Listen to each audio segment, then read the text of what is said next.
And Mary Frances, you have some announcements for Writer's Place?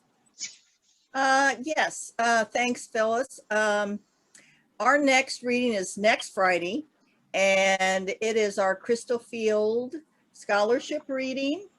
And our theme this year is Guilty Pleasures. And we have 2 openings left. If someone hasn't signed up, we have 2 left.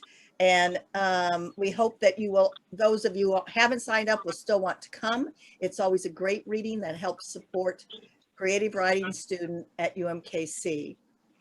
And on June 11th, we will be having a reading of Sadiq Zakoji, Kate Browder, and George Bilger.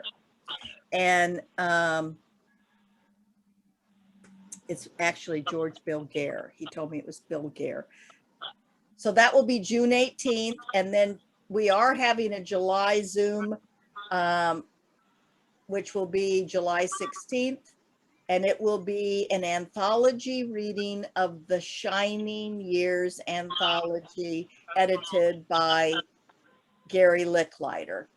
So those are our 3 upcoming events, and we hope that you will want to attend them. And I don't know if you've signed up with Gary, but I'm sure he's going to start to want to set up the people who will be reading for that as well. Okay, that's it from our end. Thank you. Okay, how's the volume now? The same? It's still loud, but just keep going. Okay. Well, I was going to, the 2 women readers tonight are fabulous, and they have many, many books. And I was going to read a snippet from each, but I won't do that. I'll just do the bios, but it's great to have them both. Linda's going to be the first reader. And her 12th book, The Fish That Got Away, the 6th Guppy anthology, is about to be published. Her 11th book was Fishy Business, the 5th Guppy anthology. Dark Sister Holmes was her 10th book and finalist for the Oklahoma Book Award, plotting the character-driven novel based on her popular workshop, And the World is One Place, Native American Poets Visit the Middle East, an anthology she co-edited, were published in 2017. Every Family Doubt, her 4th mystery novel in the award-winning series featuring Cherokee detective Skeet Banian, and revising the character-driven novel, will be published in 2021. Her short story, The Good Neighbor, published in Kansas City Noir, has been optioned for film. And I was going to I'll just mention her wonderful poetry anthology, Heart's Migration. I was going to read a poem, but I will not. But just, it's great. So Linda, over to you. Thank you, Pat. You're too kind. Can you hear me and see me? Yes. Okay. Yes. Great. All right. Well, I'm really delighted to be here at the Writer's Place again, which has a warm place in my heart always. And I want to especially thank Phyllis Becker, who's longtime host of this series, and who worked with me ahead of time to help get me on Zoom, because Zoom and I don't play well, though I do well with other virtual venues, but Zoom and I just don't have a meeting of the minds, and Phyllis worked ahead of time to make me show up here, and I appreciate that. I originally had planned to read poems from my very first book of poetry, which is out of print now, and I ran into it the other day, and I was looking at these, and I thought, oh, damn, I really like these poems. Maybe I'll read those.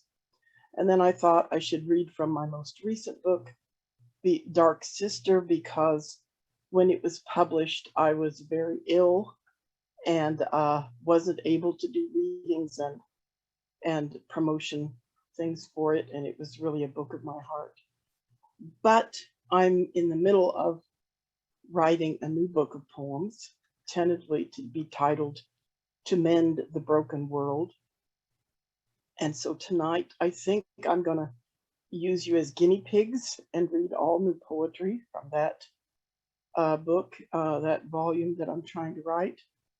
And To Mend the Broken World is based on a sense of brokenness in my life and in the world around me.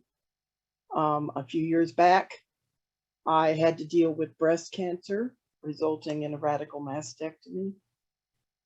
And that just, and then, chemo and other cancer treatments after that. And that just led into a bunch of debilitating injuries and illnesses that kind of put me in a downward spiral for years.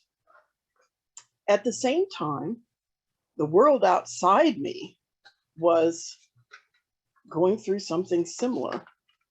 And I was writing poems about both. And so this book is, in my mind, the way it's going to work is playing back and forth between that sense of brokenness within me and within the world outside, and the need to find ways to heal that. So the book will begin, as this reading will, with a few poems about breast cancer. The first one was written for a darling nurse who was so helpful to me, but who insisted that I should plan to grieve for my breast as we came upon the radical mastectomy. And I know for many women this was necessary. For me, it was not. So this is called To the Nurse Who Told Me to Grieve for My Breast. I sit here, unable to understand. My breasts have been good to me. I'll admit to that. Lots of sexual pleasure through the years, large cup size when it mattered to the world around me. Never any problem with infection, mastitis, fibrosis, cysts. When I had babies, my breasts overflowed. No problem nursing. I pumped breast milk for La Leche to deliver to neonatal preemies. Men and women who were born too soon and struggled to live may be alive today, in part because of my breasts. It's not like we're talking a hand, an eye, a leg. It's just a breast, and mostly a big inconvenience, always in the way and vulnerable, not something I can't do without. Losing it won't cripple me. And the son of a bitch tried to kill me. I wound up doing chemo for years, and I was really fortunate in that I didn't have to do the really terrible, severe chemo. And I didn't have to do it as often as some of the people in there who were on very, very aggressive, horrible programs of chemo. I saw so much courage and spirit in there, and I wanted to celebrate that and the wonderful nurses who helped us. So this is called In the Chemo Clinic. In the chemo clinic today, cushy chairs raise us above the ground like children with feet dangling until the nurses put us in recline with our feet out in front of us and our heads tilted back. Fluorescent colored bags hang from rolling chrome towers, a different color for each of us. We're having a real party here this cold, rainy afternoon. Colorful plastic lines drip the bright liquids into us, everyone to her own poison.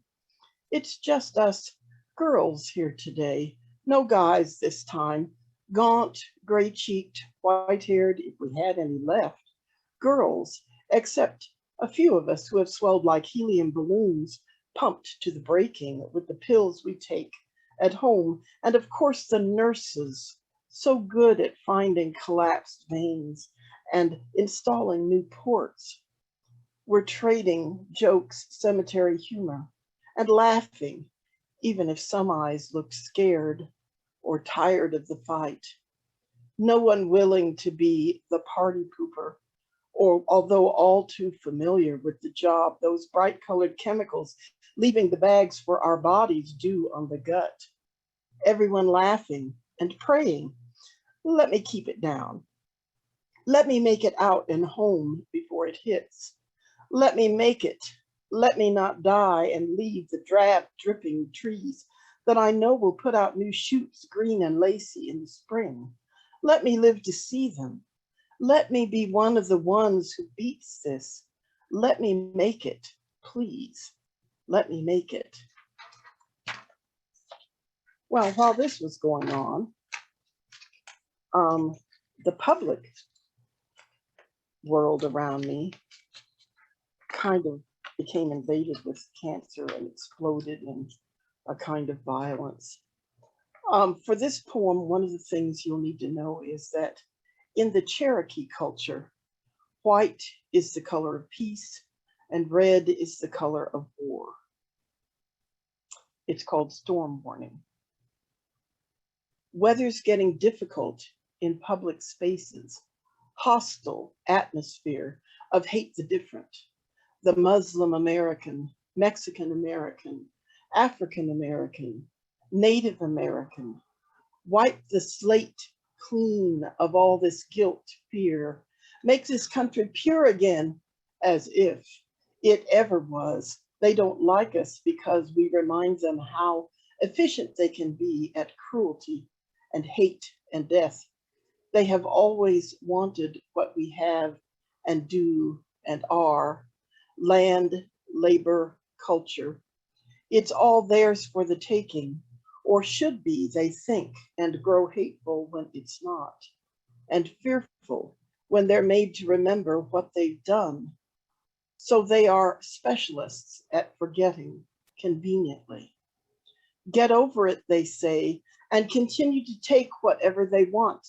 Lives too often.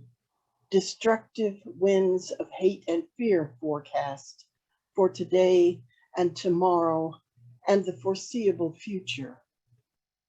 Time to wear red.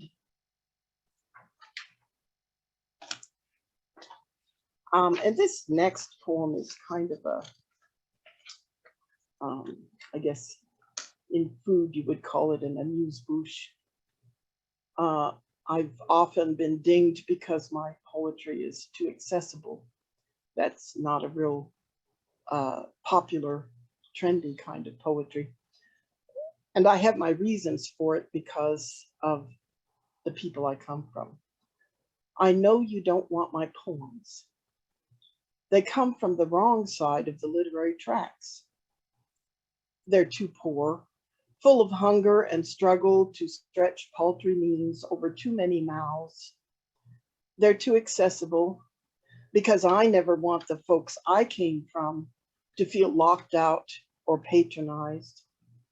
They're too noisy, teeming with loud music, deadpan jokes, and the profanity poor people throw in the faces of thieves with lawyers on the payroll. They lack good breeding, the right bloodlines, proper educations at exclusive schools, trust funds, and generous dowries. They're too brightly colored and patterned, yet too dark behind the wild clothing. Exotic, primitive. My poems don't fit in your measured Anglo-Saxon spaces. I know, but here they are anyway. I just finished teaching a wonderful class in Native Lit to a group of just tremendously talented students at Kansas City Art Institute.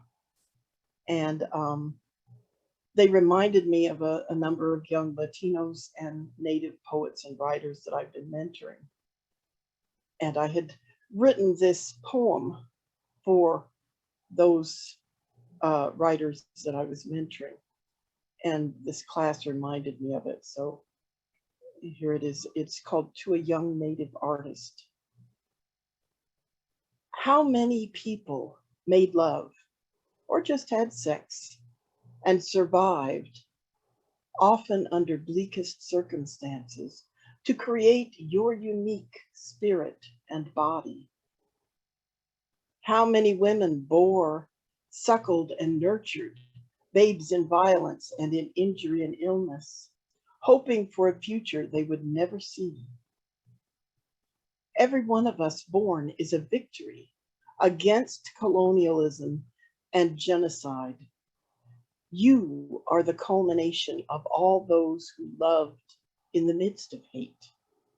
You are the resistance. You are hope made flesh. Never let this society dictate what you create. Your ancestors have given you gifts. Use them.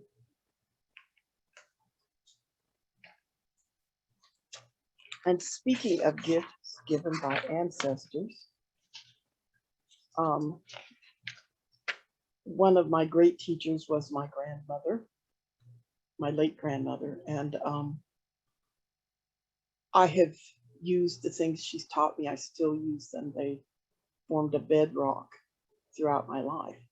And one of the things she taught me is a simple ceremony or practice, spiritual practice. And this is called In Time of Trouble.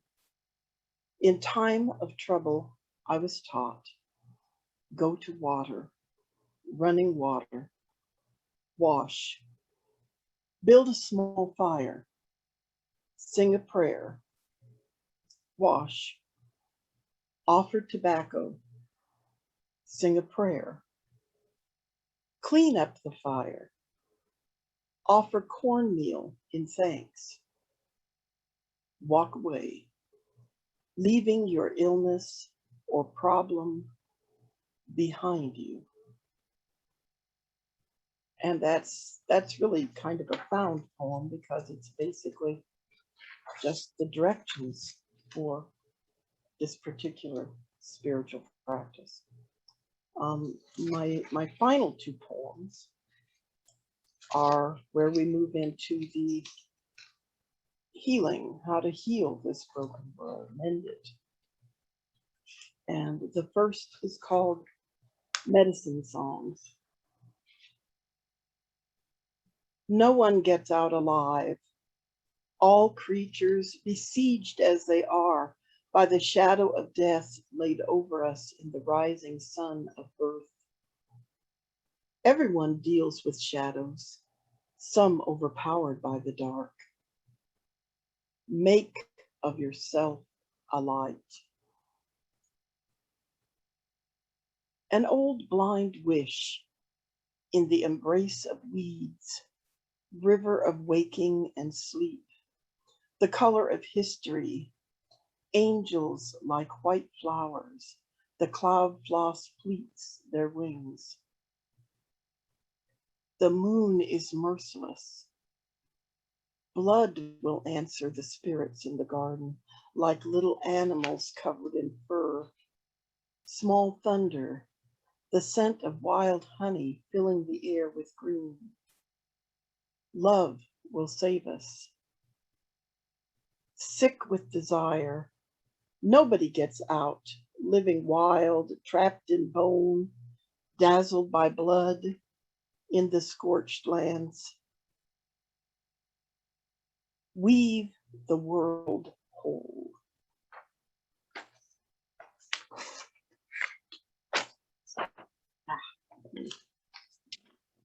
The final poem is called Blessing for the Dark Times. And if I'm going to talk about blessing, I feel I should take a second to acknowledge a few that I have had. I've already mentioned Phyllis Becker. I'd like to give a shout out to Patricia Clary Miller, who just won a Pushcart Prize for a poem from her new book, and who has not only been a friend of mine for decades, but a friend and supporter of the Writer's Place and the literary community for just as long. And Mary Frances Wagner, Pat Lawson, Bob Stewart, so many of the people here have given to the Writer's Place poured out their blood, sweat, and tears to make it go. I know I was on the founding board and have been on the board since, and it's played a role in my life. And I just hope everyone will continue to support the Writer's Place, which is a blessing for all of us in the literary community. This is called Blessing for the Dark Times. Creator reminds us daily through the fragrant winds, the re-leafing trees, the dark of morning bird chorus, the taste of rain on upheld faces, that this world was built in beauty, made for harmony and wholeness. We must remember it is we humans who break what is shining and whole. It is our species that creates dark times. We must learn to live in tune with creation once more. We must sing balance back into this bountiful earth. As we work together to mend the broken world against the forces among our own kind choosing destruction over grace, may we keep in our imaginations the ancestral memory of this world as it was created to be. May we will it into existence again. May we move always toward healing and wholeness. May we never forget the force of willed action and words of power. May we create a blessed light in these dark times in which we find ourselves. May we know deep inside our bones that no matter how broken, our world is always worth the labor of mending. And thank you all for being such a wonderful audience. Thank you. Those were beautiful poems. And thank you for the shout out that you gave us all. I look forward to your book. So maybe we'll chat about it more later. Okay, so Mary is our next reader. And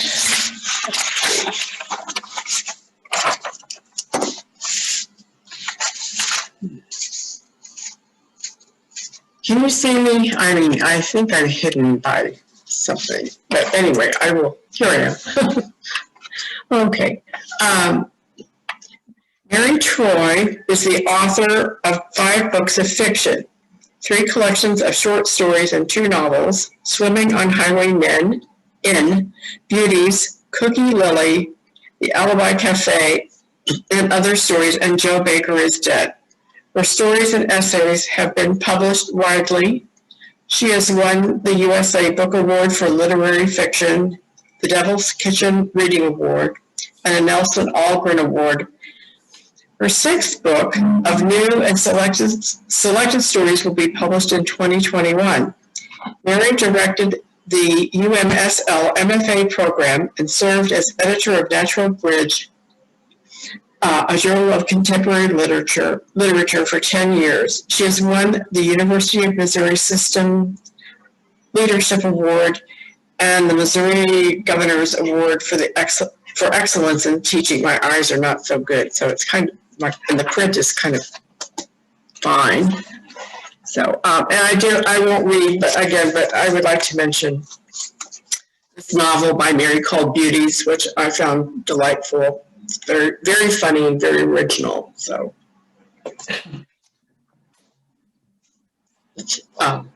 Mary. Thank you.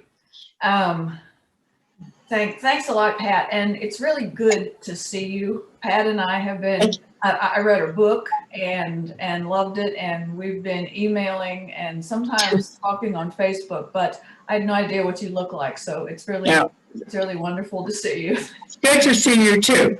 And so I'm going to just jump right in and read parts of a story. This story has 3 parts, and I'm going to read 2 of them, the first 2. And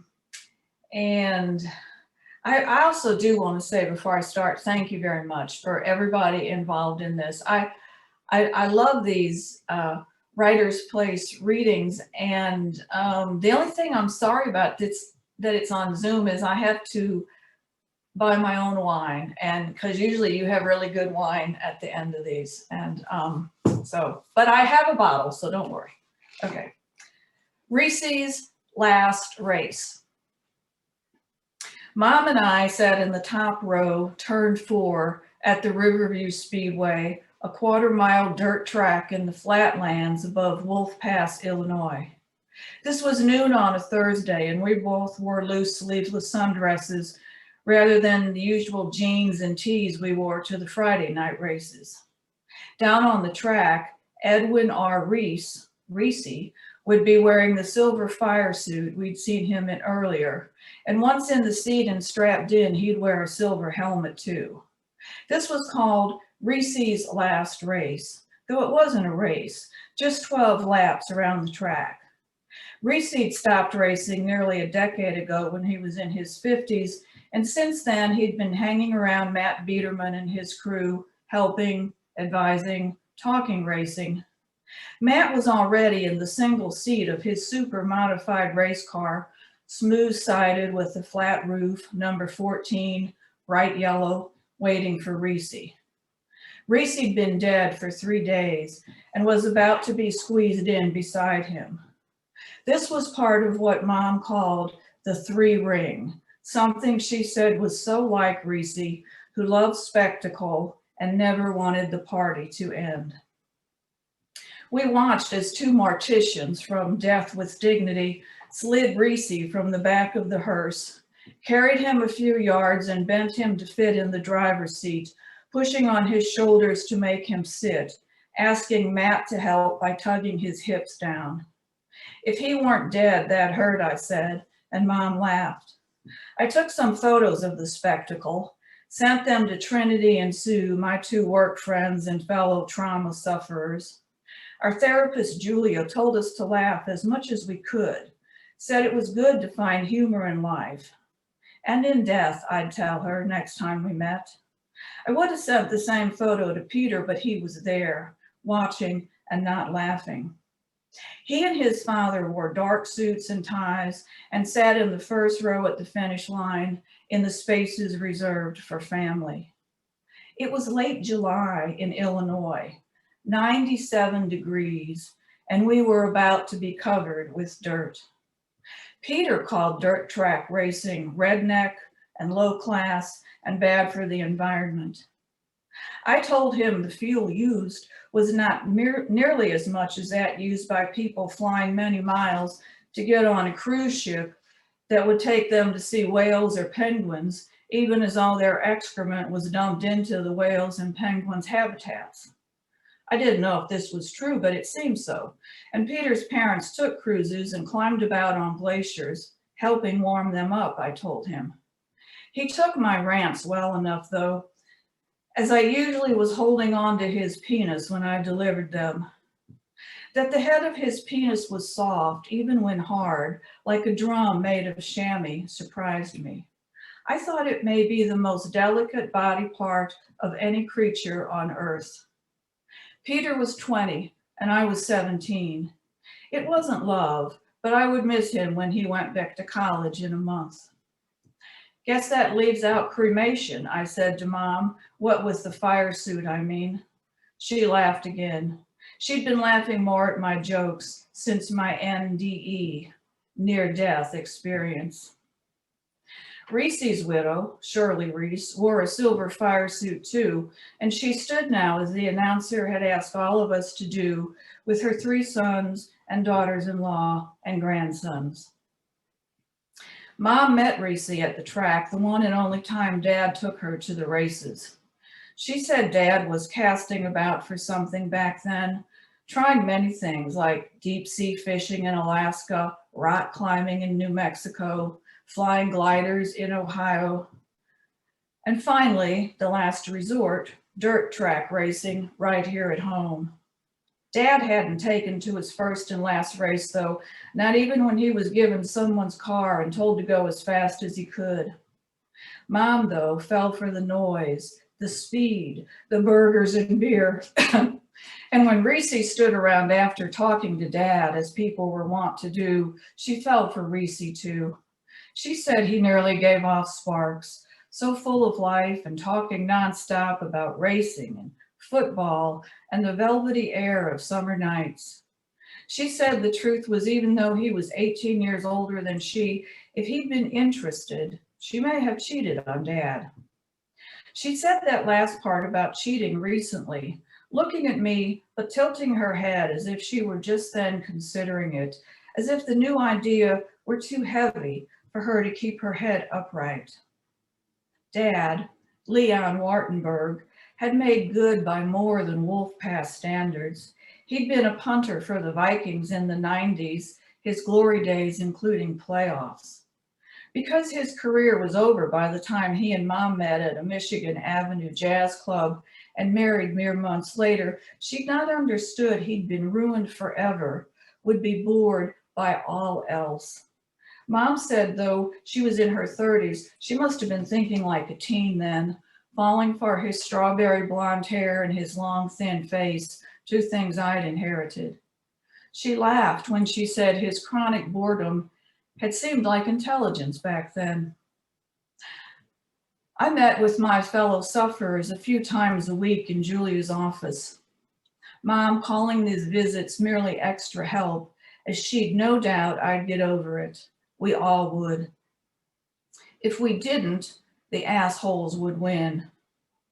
I asked her not to say assholes, as I pictured those very things, deep and dark and sort of brown, hidden in cracks, cute compared to the mean eyes of the zombie.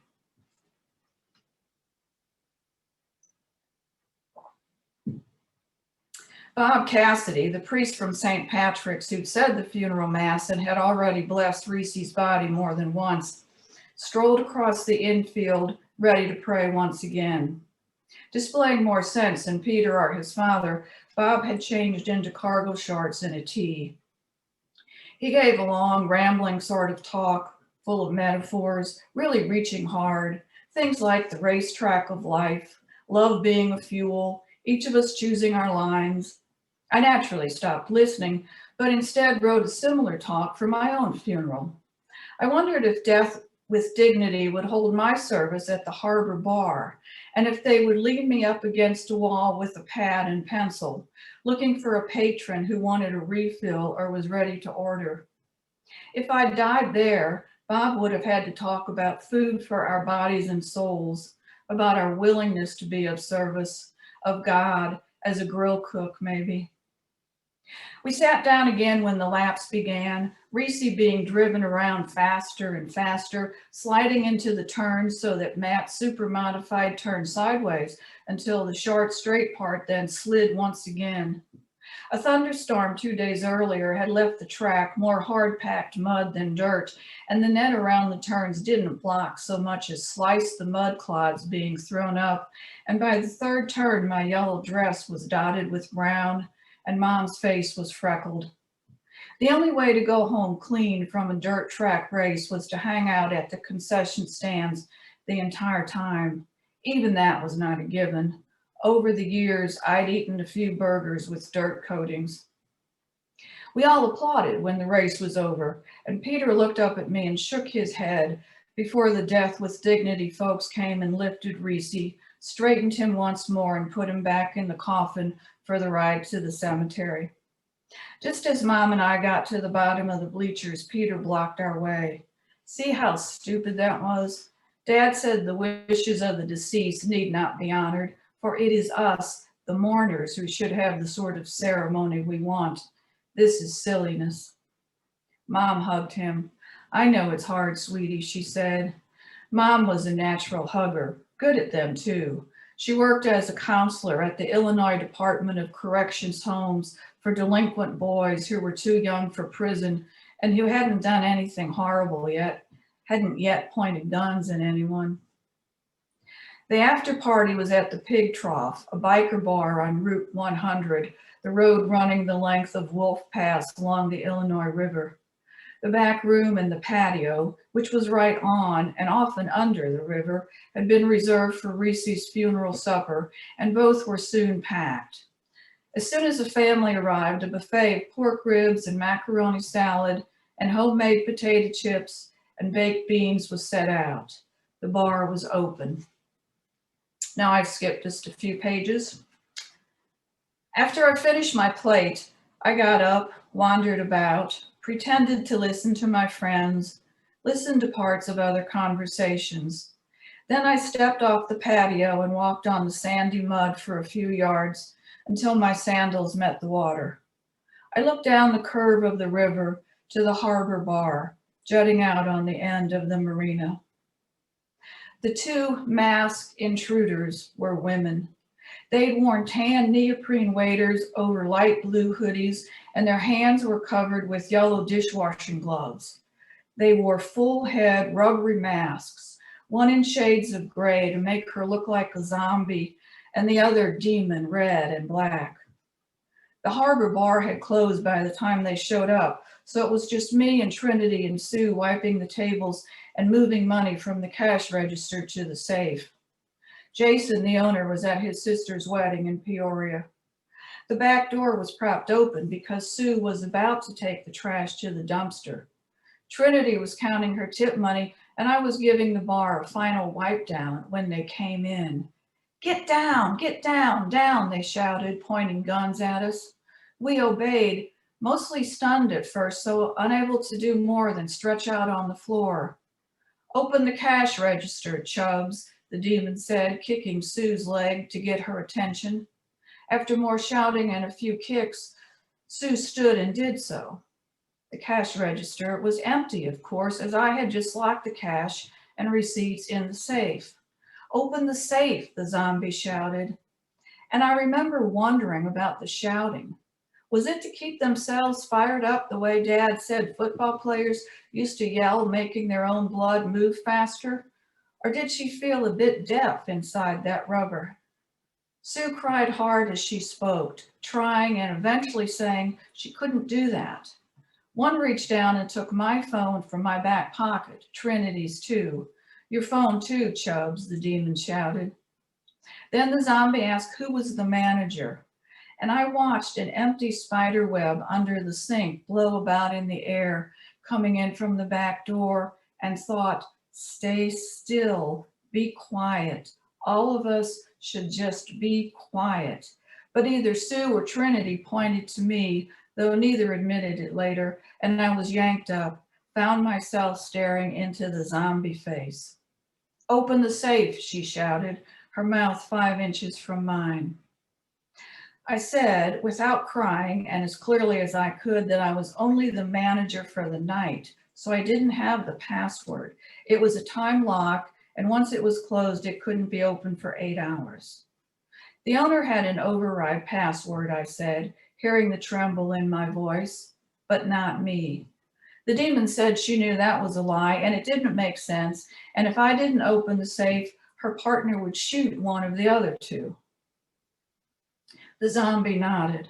Her eyes were gray, the whites with jagged bolts of red. She shouted at me to choose, open the safe, or the blonde one, or the chubby one get shot. I had those 3 choices. The demon yanked Trinity up so she stumbled against the bar, and all 5 of us were looking up, one at another. Then the zombie repeated my choices, safe, Blondie, or Chubbs. I focused on the string of her baby blue hoodie so I wouldn't have to look at her eyes and ask what good it would do to shoot anyone if I didn't have the password. Think, please, I said, trying to keep my voice steady. Yet I knew she wouldn't, not having tried thinking often enough to be good at it, to be able to do it in a crisis. Though nothing happening was funny, I must have smiled at that, my joke to myself, for the zombie touched my left temple with her gun. She said my smiling made her want to shoot someone, password or no password. I was told again to choose who would die, Blondie or Chubbs, or you, she added. I shook my head. I then remembered a poem my friends and I had memorized in 3rd grade and used to make fun of. In it, an old bat named Barbara Fritchie climbed out on a flagpole and said to some Confederate Army guy, "Shoot if you must, this old gray head." We used to say that line to one another and double over, not sure why. "Shoot if you must," I said to the zombie. It was not my choice. The demon said, "Fuck shooting, there are tips."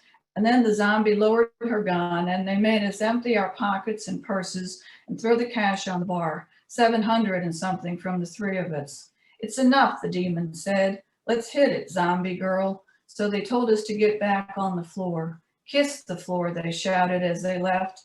And I think Sue really did. Must have tasted beer infused ammonia mixed with the river mud each of us carried on our shoes. Sue and Trinity were angry at me for they knew I had the password. But I was mad at them too, or at least at the one who pointed me out as manager. Later, we learned in therapy to say, and perhaps mean, that none of us were at fault for anything that happened, and we should direct our anger at the zombie and the demon. Mom and Dad said they'd rather have a live daughter than a dead hero. Jason said he disapproved of my heroics too, and I should have opened the safe. The truth was, he typed the password into my phone in case I needed it, but by the time the choices were given, I no longer had my phone. Jason said I could have told the zombie where the password was, but he gave me a hero's bonus and agreed to pay for our therapy. Maybe it was because they shouted, I said to anyone who'd listened later on. It's hard to cooperate with shouters. I'll end there.